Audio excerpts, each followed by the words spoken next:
Halo Sobat DC, tahu nggak sih kalian?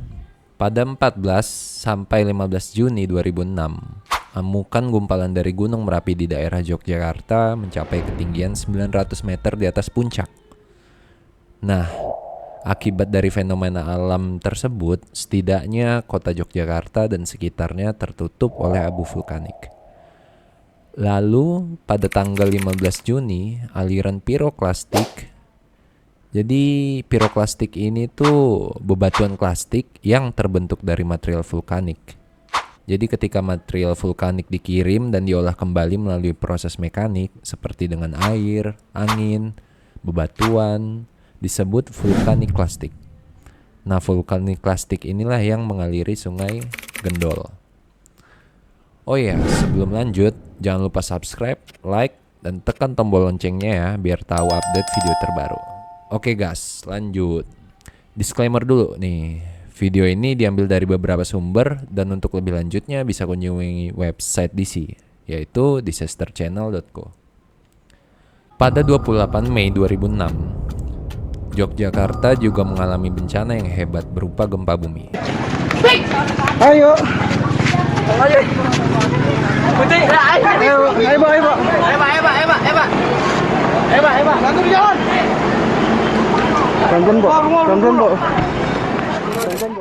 Jadi sebenarnya di tahun 2006 itu tuh tahun duka bagi masyarakat Yogyakarta dan juga masyarakat Indonesia tentunya.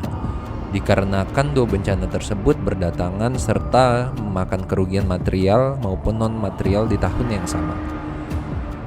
Dari erupsi Gunung Merapi serta gempa Yogyakarta di tahun yang sama yang kurang lebih mempunyai jarak waktu yang berdekatan ini menunjukkan bahwasannya Indonesia merupakan daerah yang sangat rawan akan kejadian bencana.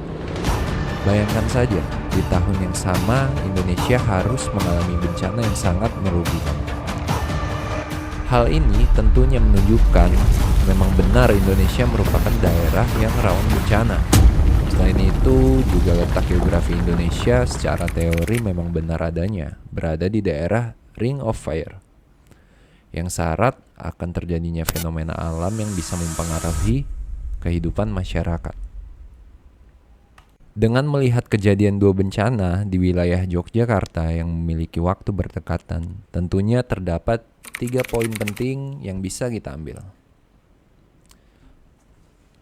Poin pertama, teori Indonesia sebagai daerah yang rawan bencana bukanlah isapan jempol belaka, dan kejadian di daerah Yogyakarta adalah salah satu buktinya.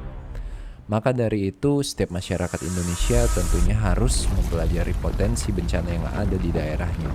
Karena hal tersebut akan mempengaruhi minat masyarakat untuk menaikkan kapasitasnya. Poin kedua, perlunya adanya peningkatan kapasitas masyarakat melalui pelatihan di desa maupun di kota. Hal ini tentunya bertujuan untuk menaikkan kapasitas masyarakat yang hidup di daerah ancaman bencana yang tinggi secara intensif dengan cara memberi pengetahuan dan juga pelatihan menghadapi bencana.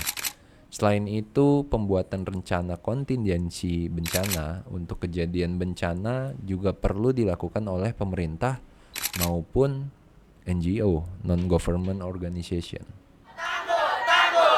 Dan poin yang terakhir, pemerintah khususnya Kementerian Pendidikan haruslah membuat kurikulum kebencanaan untuk para siswa.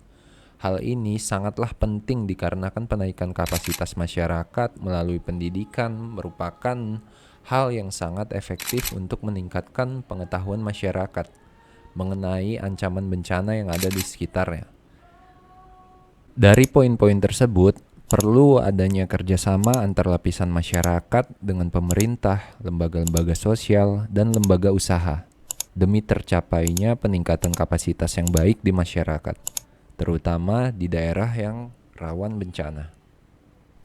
Dari semua poin tersebut, sebaiknya Sobat DC sekalian mulai mempelajari dari hal-hal yang kecil seperti mengetahui potensi bencana di daerah rumah kalian masing-masing. Kan ada tuh setiap daerah jejak sejarah bencananya. Mungkin dari sana kalian bisa mengetahui hal-hal yang pernah terjadi di daerah kalian masing-masing. Oke, mungkin sekian dari Disaster Channel. Semoga video ini bisa bermanfaat buat sobat disis sekalian dan jangan lupa untuk share knowledge, save life.